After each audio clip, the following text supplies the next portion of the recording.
Assalamu alaikum 10th class. Chapter 14 Reproduction. Topic is Development and Structure of Seed. We know that after fertilization in the female gametophyte, zygote divide repeatedly by mitosis and develop into an embryo. At this stage in gymnosperm and angiosperm, ovule changes into seed. The formation of seed completes the process of sexual reproduction in seed plants. Now you will quote the heading here, parts of seed. Angiosperm seed consists of three distinct parts. First is embryo, formed from zygote. Second is endosperm, tissue formed from the endosperm nucleus. And the third one is the seed coat which develop from the wall of ovule. इसको क्या कहते हैं? Integuments. Basically, these are the three parts of seeds. Now look at the blue box. Here is a MCQ. The evolution of seed has been proved as an important step in the success and spread of flowering plants as compared to seedless plants like mosses and ferns. यहाँ पे क्या है? Basically ये step हमें यहाँ पे point है कि सीडलेस प्लांट्स और सीड बेरिंग प्लांट्स के अंदर कि वहाँ पे क्या है, एवोल्यूशन हुई है कि पहले सीड्स नहीं थे, अब सीड की डेवलपमेंट हो रही है. तो basically it is according to the evolution कि टाइम के लिहाज से चीज़ों के अंदर चेंजेस आती रहती है और वो क्या कहलाती है? एवोल्यूशन कहलाती है. Now coming towards our topic, seed coat. Mark the heading seed coat here. Seed coat. Seed coat are tested developed from the integuments. Integument का भी हमने पढ़ा है. Wall of ovule को हम क्या कहते हैं? Integument. Originally surrounding the ovule, it may be a paper thin layer, e.g. in peanut. जैसे हम लोगों ने मूंगफली खाई है तो उसके ऊपर एक बारीक सा छिलका होता है पेपर की तरह का, तो वो क्या होता है? बेसिकली सीड कोट होता है. Seed coat protects embryo. अब इसका फंक्शन यहाँ पे आप कोड करेंगे. इसका फंक्शन क्या है? Seed coat protects embryo from mechanical injury and from drying out. There is a scar seed coat scar on seed coat called hilum. Seed coat पे एक छोटा सा स्कार होता है, गड़ा सा होता है, जिसे क्या कहते हैं? हाइलम. आप यहाँ पे पिक्चर की तरफ चेक करें. पिक्चर के अंदर ये देखें, ये जो पॉइंट है हाइलम, जहाँ पे लिखा है हाइलम, ये हमारे पास एक छोटा सा गड़ा होता है, छोटा सा होल होता है, इसे कहते हैं हाइलम. और हाइलम का फंक्शन हम रीड आउट करते हैं. यहाँ से आप हेडिंग करेंगे हाइलम की. There is a scar on seed coat called hilum. It is where the seed is attach to ovary. ये वो पॉइंट होता है जहाँ पे सीड अटैच होता है ओवरी के साथ. जैसे कि आप लोगों ने मटर के केस में देखा कि जो मटर है वो अपनी फली के साथ अटैच होता है, तो वो जो पॉइंट ऑफ अटैचमेंट होता है बेसिकली वो क्या कहलाता है? हाइलम कहलाता है. अब इसका फंक्शन हम चेक करेंगे. At the one end of hilum there is a micropyle. अब इसके बाद एक छोटा सा सुराख होता है, माइक्रोपाइल होता है. इसको भी हम स्टडी करते हैं अभी. This is the same opening through which pollen tube enter the ovule. Seed uses it for the absorption of water. Seed इसको क्या करता है? For the absorption of water इसको यूज करता है. तो this is the same opening. यहाँ से इसका फंक्शन होगा. हाइलम का फंक्शन क्या होगा कि ये क्या करता है? अटैचमेंट के लिए पॉइंट एक तो प्रोवाइड करता है पोलन ट्यूब का. सेकेंड वन, ये हमारे पास क्या करता है? एब्जॉर्प्शन पॉइंट होता है वाटर के लिए. Next is embryo. Embryo basically क्या होता है? एम्ब्रियो की हेडिंग को मार्क करेंगे हम यहाँ पे. Embryo is actually immature plant. वो एक इमेच्योर प्लांट होता है. It consist of radical. Radical को आप कह सकते हैं कि वो क्या होती है? इनिशियल रूट होती है, लेकिन वो टू रूट नहीं होती है. प्लोम्यूल को आप शूट कह सकते हैं, रेडिकल को हम रूट कह सकते हैं, प्लोम्यूल को शूट कहते हैं. And one or two cotyledon. Cotyledons क्या होती हैं? बेसिकली ये फूड स्टोरेज एरिया होती हैं. ठीक है, सीड के लीव्स होते हैं, उनको फूड स्टोरेज के लिए यूज़ किया जाता है. जैसे हम फॉर एग्जांपल हम खाते हैं पीस, मटर जब हम खाते हैं तो मटर के दो पोर्शन हो जाते हैं, तो उसके अंदर दो कॉटिलीडन्स हुई. तो बेसिकली जो हम खाते हैं वो इसका फूड स्टोरेज पार्ट खाते हैं. इसी तरीके से ग्राम्स चने के अंदर भी जब हम चना खाते हैं तो जो बेसिकली दो कॉटिलीडन्स के दो हिस्से हो जाते हैं और वो दो कॉटिलीडन्स होती हैं. Next is radicle. The radicle of embryo develops into root. मैंने अभी बताया कि ट्रू रेडिकल रूट्स नहीं होती, इनको हम रेडिकल इसीलिए बोलते हैं क्योंकि ये प्रॉपर रूट नहीं होती, लेकिन ये फ्यूचर में जाके रूट्स में डेवलप हो जाती हैं। वाइल द प्लूम्यूल जो कि इसका अपर पार्ट होता है वो डेवलप हो जाता है शूट के अंदर।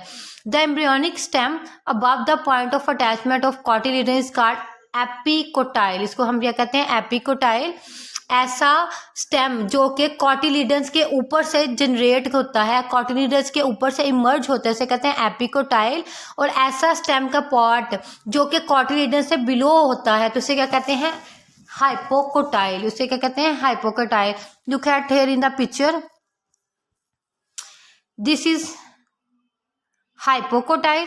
यहाँ पे मार्क करें जी ये देखें जी, ये हाइपोकोटाइल है। हाइपोकोटाइल क्या है? बेसिकली ये देखें, ये रूट्स जो इसका बीच है, हमारे पास सीड है, इससे जो फर्स्ट ये देखें निकल रहा है ग्रीन पोर्शन, ये क्या है? हाइपोकोटाइल। और एपिकोटाइल को चेक करें, ये जो रूट हमारे पास रूट्स हैं, रूट्स के ऊपर ये हमारे साथ बीच अटैच हुआ है, और बीच से जो ऊपर की तरफ ग्राउंड की तरफ रूट मतलब निकल रही है शूट, उसे क्या कहते हैं? एपिकोटाइल। तो इससे आपकी क्लियरेंस हो गई कि जो एम्ब्रियोनिक स्टेम होता है, ठीक है, अगर वो above the point of attachment हो, above the point of attachment हो तो इसे कहेंगे एपिकोटाइल, और अगर वो below the point of attachment हो तो इसे क्या कहेंगे? हाइपोकोटाइल।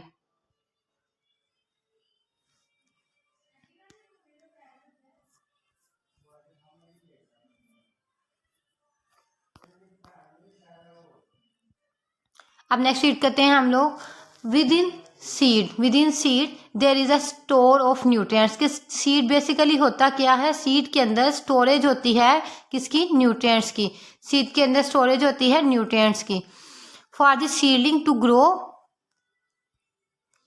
Grow from embryo. अब सीडलिंग की क्या होती है? उसके पास ग्रोथ के लिए क्या होती है? न्यूट्रिएंट्स होते हैं, ताकि जो इसके अंदर मौजूद एम्ब्रियो है अच्छे से ग्रो कर सके। इन angiosperm the store food is derived from the endosperm tissue.